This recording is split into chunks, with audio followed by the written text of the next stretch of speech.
নমস্কার বন্ধুরা, রিনা রসুই আপনাদের সবাইকে স্বাগত। আশা করছি আপনারা সকলেই ভালো আছেন। নববর্ষ চলে এলো। নববর্ষ মানেই মিষ্টি মুখ। আমরা ছোটবেলা থেকেই দেখে আসছি নববর্ষতে লাড্ডুটা প্রধান। আজকে আমি আপনাদের তৈরি করে দেখাচ্ছি সুজি ও মিহিদানার লাড্ডু। তার জন্য এখানে একটা কড়াই বসিয়ে দিলাম গ্যাসে, তার মধ্যে দিয়ে দিচ্ছি 2 চামচ ঘি। ঘিটা একটু বেশি দিতে হবে। এরপরে আমি নারকেল কুচি কুচি করে নিয়েছি, সেটা ঘিয়ের মধ্যে দিয়ে দিলাম। একটু নাড়াচাড়া করার পরে তার মধ্যে আমি দিয়ে দেব কাঠবাদাম আর কাজু বাদাম। বাদামগুলো দেওয়ার পরে একটুখানি নেড়ে চেড়ে নিতে হবে, বেশি ভাজার দরকার নেই।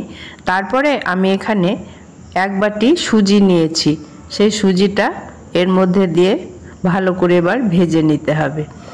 আমি এই লাড্ডুতে কোনো ফুড কালার ব্যবহার করব না। আপনারা যদি চান যে কালারটা সুন্দর আনবো বলে ফুড কালার দেবেন, তাহলে অবশ্যই দিতে পারেন। সুজিটাকে 3-4 মিনিট খুব ভালোভাবে ভেজে নিতে হবে।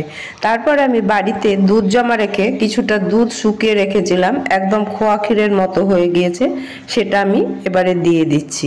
এই ক্ষীরটা দিলে লাড্ডুটা ভীষণ সুস্বাদু হবে। আপনাদের কাছে যদি খোয়া ক্ষীর থাকে তাহলে তাই দিয়ে দেবেন। ক্ষীরটা দেওয়ার পরে আমি আরেকটুখানি ভেজে নিচ্ছি। তারপরে এটা আমি অন্য পাত্রে ঢেলে রাখছি। সেই কড়াইয়ের মধ্যে আমি নিয়ে নিচ্ছি যে মাটি মেপে সুজি নিয়েছিলাম, সেই বাটিতেই 1 বাটি চিনি নিলাম আর তার মধ্যে দিয়ে দিচ্ছি 1 বাটি জল। এবারে এই চিনির একটা পাক তৈরি হবে। চিনিটা ফুটে উঠলে একটুখানি চিটচিটে হলেই আমি যে মিশ্রণটা করে রেখেছি সেটা এর মধ্যে ঢেলে দেব। খুব বেশি ঘন করলে হবে না, তাহলে শক্ত হয়ে যাবে, বাঁধতে অসুবিধা হবে।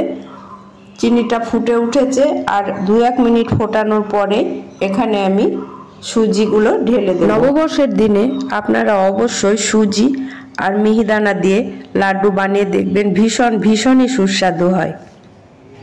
দেখুন চিনিটা অনেকটাই চটচটে হয়ে গিয়েছে। এবারে আমি সুজিগুলো ঢেলে দেব, কারণ সুজিটা সেদ্ধ হতে একটু সময় লাগবে। বেশি ঘন হয়ে গেলে সুজিটা আর সেদ্ধ হবে না, তাই এবারে আমি সুজিগুলো ঢেলে দিচ্ছি।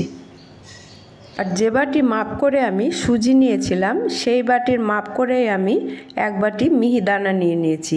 এবারে আমি মিহিদানাটা এর মধ্যে ঢেলে দিচ্ছি। তারপরে সবগুলোকে একসাথে পাক করে নেব। এটা নাড়ুর পাক হবে।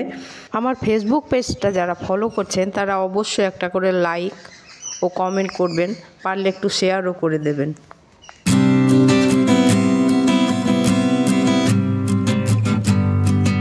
এই মিশ্রণটার মধ্যে আরও 1 চামচ ঘি আমি দিয়ে দিচ্ছি।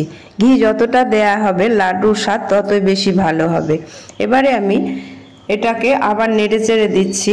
এই পাক কিন্তু খুব খড়খড়ে হবে না, একটু নরম থাকতে থাকতে নামিয়ে রাখতে হবে, নাহলে শুকিয়ে যাবে, তখন বাঁধা যাবে না।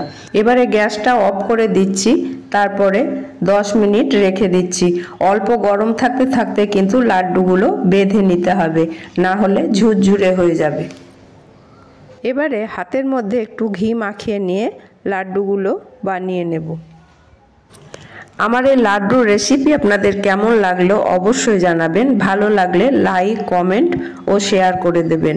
আমার চ্যানেলটিকে যারা সাবস্ক্রাইব করেছেন তাদেরকে অসংখ্য ধন্যবাদ। আর আমার চ্যানেলে যারা নতুন তাদের কাছে অনুরোধ, আমার এই ছোট্ট চ্যানেলটিকে সাবস্ক্রাইব করে আমার পাশে থাকার জন্য। পাশে থাকা বেল আইকনটা অবশ্যই অন করে রাখবেন।